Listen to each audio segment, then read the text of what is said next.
আল্লাহ যখন কাউকে ভালোবাসেন তখন কি করেন? কি করে বুঝবেন আল্লাহ আপনাকে ভালোবাসেন?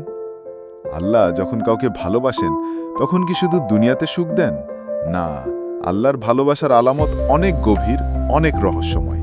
রসুল সাল্লাল্লাহু আলাইহি ওয়াসাল্লাম বলেন, যখন আল্লাহ কোনো বান্দাকে ভালোবাসেন তখন তিনি জিবরাইল আমিনকে ডাকেন এবং বলেন, আমি অমুককে ভালোবাসি, তাই তুমিও তাকে ভালোবাসো। সহিহ বুখারী ও মুসলিম। এরপর আকাশের সব ফেরেশতা এবং অবশেষে পৃথিবীর মানুষদের হৃদয়ে তার প্রতি ভালোবাসা সৃষ্টি করে দেন। কিন্তু এর পাশাপাশি আল্লাহ কখনো সেই প্রিয় বান্দাকে কষ্ট দেন, পরীক্ষা দেন, হারিয়ে দেন। কিন্তু কেন? কারণ তিনি তাকে পরিশুদ্ধ করতে চান, আরও কাছে টানতে চান। আল্লাহ বলেন, আল্লাহ তোমাদের পরীক্ষা করেন যাতে তিনি জানাতে পারেন কারা ধৈর্যশীল এবং কারা সত্যবাদী। সূরা মুহাম্মদ ৩১।